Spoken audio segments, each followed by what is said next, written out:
पिछले एपिसोड में हमने देखा था कि शियाओ समारोह के अंदर आ गया होता है, जहाँ पर 7 अलग अलग सेट के भी लोग आए हुए थे और उन सभी के सारे डिसाइपल से शियाओ एक एक करके फाइट करना शुरू कर देता है, क्योंकि आज तक कभी भी इस मार्शल आर्ट कंपटीशन में शियाओ का जिन्यू ट्राइब कभी भी नहीं जीता था। इसलिए आज वो अपने सेट की इज्जत बचाना चाहता है, इसलिए वो सारे के सारे डिसाइपल से फाइट करता है ताकि सभी को हरा कर ये दिखा सके कि उसका भी सेट कमजोर नहीं है और कोई भी ऐरा गैरा मुंह उठाकर आए और इस सेट की बेइज्जती करे, ये शियाओ को बिल्कुल भी गवारा नहीं होगा। और ऐसे ही फाइट करते हुए उसकी एक और फाइट जैन नाम के लड़के से होने वाली होती है, इसलिए शियाओ उससे भी फाइट करने के लिए तैयार हो जाता है। जिसके बाद यहाँ से ये एपिसोड शुरू होता है। तो इस एपिसोड की शुरुआत में शियाओ और जैन के बीच में काफी जबरदस्त फाइट शुरू हो गई होती है। दोनों अपनी पावर्स का इस्तेमाल करते हुए एक दूसरे से फाइट किए जा रहे होते हैं, लेकिन इस फाइट में शियाओ ज्यादा पावरफुल दिखाई दे रहा था और बड़ी ही आसानी के साथ जैन के सारे अटैक को डॉज किए जा रहा होता है। जिसके बाद वो उसके ऊपर एक खतरनाक अटैक करते हुए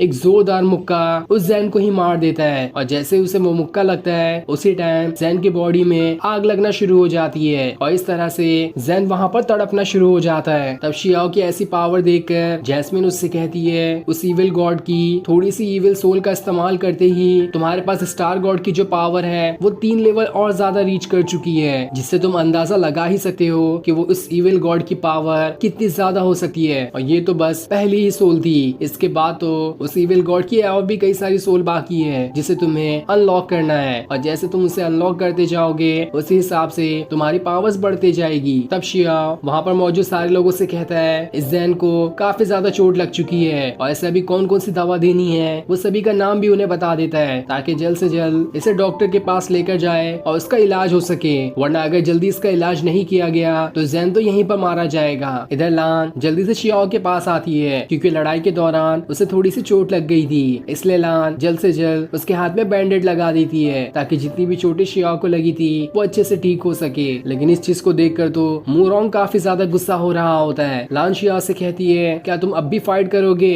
कि बस यहाँ पे फाइट रोक देना चाहते हो? लेकिन शियाओ कहता है मैं अपनी फाइट नहीं रोकूंगा, जब तक मेरे से फाइट करने वाला कोई नहीं बचता तब तक मैं अपनी फाइट नहीं रोक सकता। मैं आखिरी दम तक के यहाँ पे खड़े होके उन सारे लोगों का इंतजार करूंगा। जो भी मुझसे फाइट करना चाहता है वो मेरे सामने आकर खड़ा हो सकता है, और अगर एक बार सारे लोग मुझसे हार मान लेते हैं तब जाकर मैं अपनी फाइट बंद करूंगा। तब वहाँ पर चैन आता है जो तालियां बजाते हुए शियाओ से कहता है मान गए तुम्हें, तुम तो सच में काफी ज्यादा पावरफुल हो और जितनी तुम्हारे पास पावर है उतनी ही ज्यादा हिम्मत भी है। वही चैन को स्टेज पे आते हुए देखकर सारे के सारे लोग एकदम हैरान थे कि आखिर चैन कैसे शियाओ से फाइट कर सकता है, वो तो उससे काफी ज्यादा पावरफुल है। और अगर इन दोनों की फाइट हुई तो चैन बड़ी ही आसानी के साथ इस शियाओ को आसानी से खत्म कर देगा। मुझे तो लगता है कि शियाओ की इतनी ज्यादा पावर देखकर चैन को उससे फाइट करने का मन हो गया है, इसलिए वो यहाँ पर शियाओ से फाइट करने के लिए आया है। वहीं शियाओ भी चैन को देखकर कहता है आपसे फाइट करके तो मुझे काफी अच्छा लगेगा कि एक यंग मास्टर से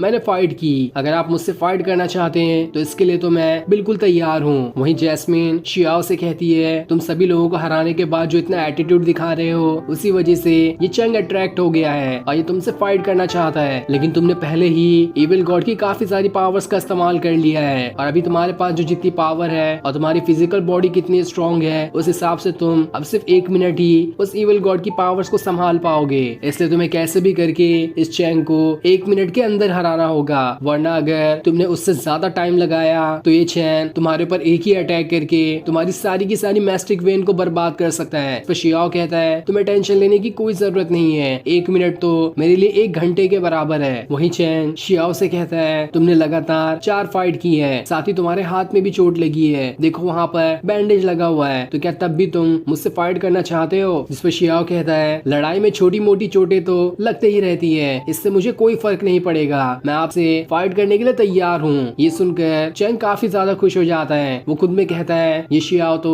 मेरे जाल में फंसते जा रहा है, इसके चोट लगे होने का मैं अच्छे से फायदा उठा सकता हूँ और उसके बाद मैं जब इससे फाइट करूंगा तो ये मेरे सामने जरा सा भी नहीं टिक पाएगा और मैं आज इसे इतनी बुरी तरीके से हराऊंगा कि जितना भी ये एटीट्यूड दिखा रहा है वो सारा का सारा एटीट्यूड 1 मिनट के अंदर पानी में गिर जाएगा। जिसके बाद वो शियाओ से कहता है अगर इस फाइट के दौरान हम दोनों में से किसी को भी थोड़ी चोट लगती है तो इसके जिम्मेदार हम दोनों ही होंगे, किसी और के ऊपर हम अपना इल्जाम नहीं लगा सकते। यहाँ तक कि अगर दोनों में से कोई एक मारा भी जाता है तो इसका भी जिम्मेदार कोई दूसरा नहीं होगा। जिस पर शियाओ भी कहता कहता है हाँ आपने बिल्कुल ठीक कहा, मैं भी आपसे यही कहने वाला था, पर अगर इस फाइट में आपको भी चोट लग जाए तो मैं उसके लिए पहले से ही माफी मांगना चाहता हूँ, क्योंकि मुझे तो पूरी उम्मीद है कि आपको तो चोट लगने ही वाली है। ये सुनकर चैंग काफी ज्यादा गुस्सा हो जाता है और वो अपनी पावर्स को एक्टिवेट करना शुरू कर देता है, जहाँ आप देखते ही देखते दोनों के बीच काफी जबरदस्त फाइट शुरू हो जाती है। लेकिन स्टार्ट में तो चैंग शियाओ के सारे अटैक को आसानी से डॉज किए जाता है और उसे उठा कर दूर फेंक रहा होता है। तब ये देखकर चैंग उससे कहता है अरे तुम कैसे बच्चों वाली फाइट कर रहे हो, थोड़ा सीरियस मोड में आ जाओ, उसके बाद फाइट करने में मजा आएगा। ये सुनकर तो शियाओ को काफी ज्यादा गुस्सा आ जाता है और वो चैंग से कहता है तुमने मुझे सीरियस मोड में आने का कहकर अच्छा नहीं किया,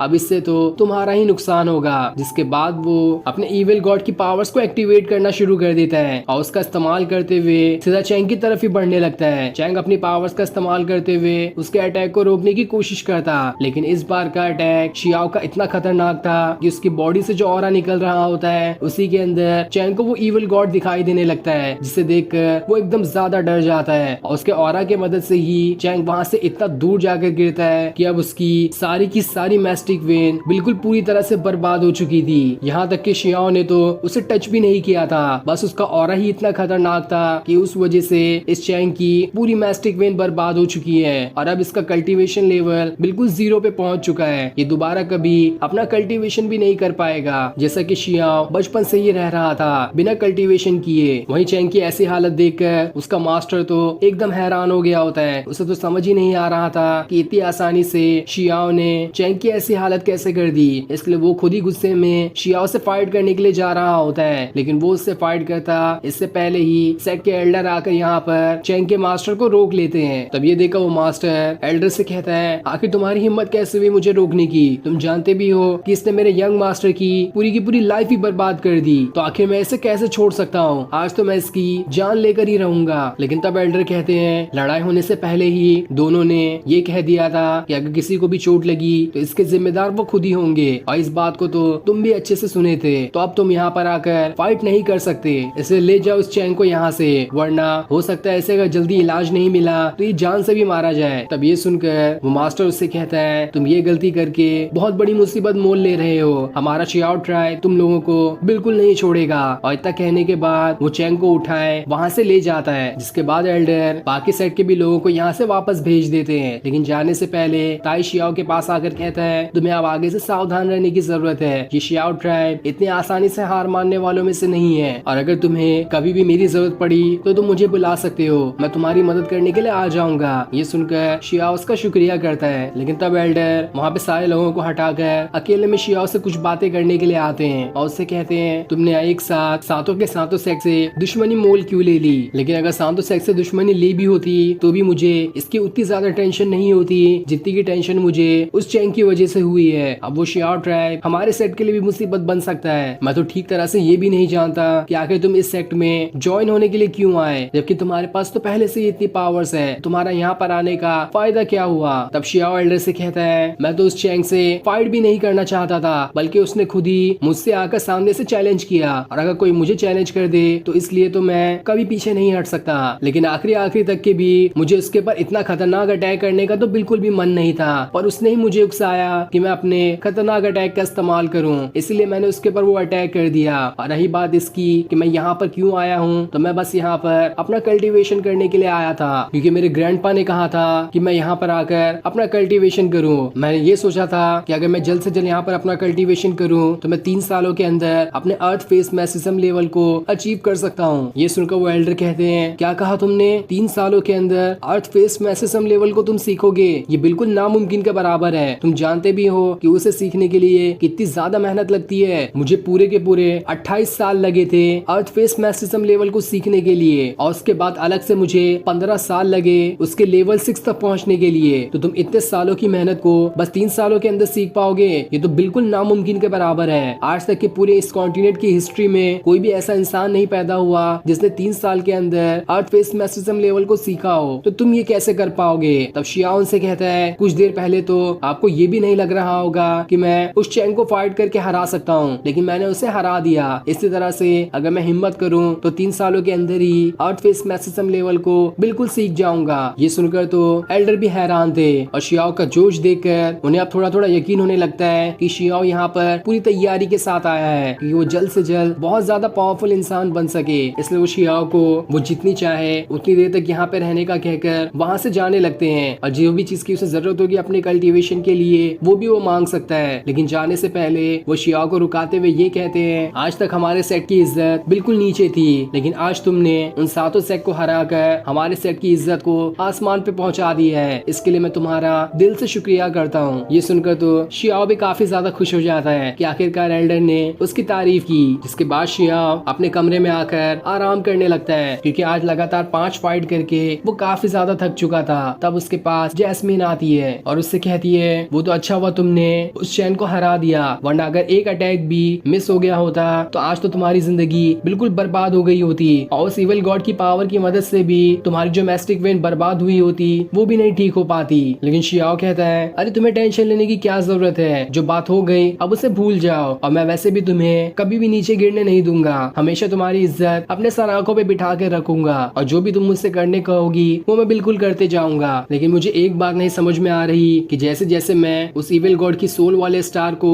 एक एक करके अनलॉक कर रहा हूँ वैसे वैसे मेरे अंदर काफी सारी पावर अपने आप आते जा रही है और अजीब अजीब टेक्निक भी मेरे अंदर समा रही है। इसके बारे में तो मैं खुद भी नहीं जान पा रहा और जब मैं चैन से फाइट कर रहा था तो अचानक से मेरे हाथों में खुजली होने लग गई, इसलिए मैंने इतना खतरनाक अटैक उसके ऊपर कर दिया, वरना मेरा तो ऐसा कोई इरादा भी नहीं था कि उसके ऊपर मैं इतना भयंकर अटैक कर दूं। तब जैस्मीन उससे कहती है, वो तो इविल गॉड के सोल वाला पहला ही स्टार था, ऐसे तुम अलग अलग स्टार को अनलॉक करते जाओगे तो उसी हिसाब से तुम्हारी पावर डबल ट्रिपल और ऐसे ही आगे बढ़ते हुए जाएगी। लेकिन जितना तुम आगे बढ़ोगे उतना ही तुम्हें अपनी बॉडी को पावरफुल बनाना होगा, वरना तुम्हारे पास पावर तो आ जाएगी लेकिन तुम्हारी बॉडी ऐसी नहीं रहेगी कि तुम उस पावर को संभाल सको। लेकिन अभी वो सारी चीजें हटाओ, तुम्हें तो पहले ये सोचना चाहिए कि तुम अब उस शियाओ ट्राइब से कैसे बचोगे, वरना जो तुमने उस चैन की हालत की है तुम्हें तो चैन से रातों को नींद भी नहीं आएगी। लेकिन शियाओ कहता है, अरे तुम्हें डर लग रहा होगा लेकिन मुझे तो कोई भी डर नहीं लग रहा, चाहे चैन के बाद उसका फादर ही क्यों ना आ जाए, मैं तो उसे भी बस 1 मिनट के अंदर हरा दूंगा। जब तक मेरे साथ उस सिविल गॉड की पावर है तो डरने की क्या बात है। इधर सेट के एल्डर एक जगह पर आते हैं, तब उनके पास कोई इंसान आता है जिसने अपने आप को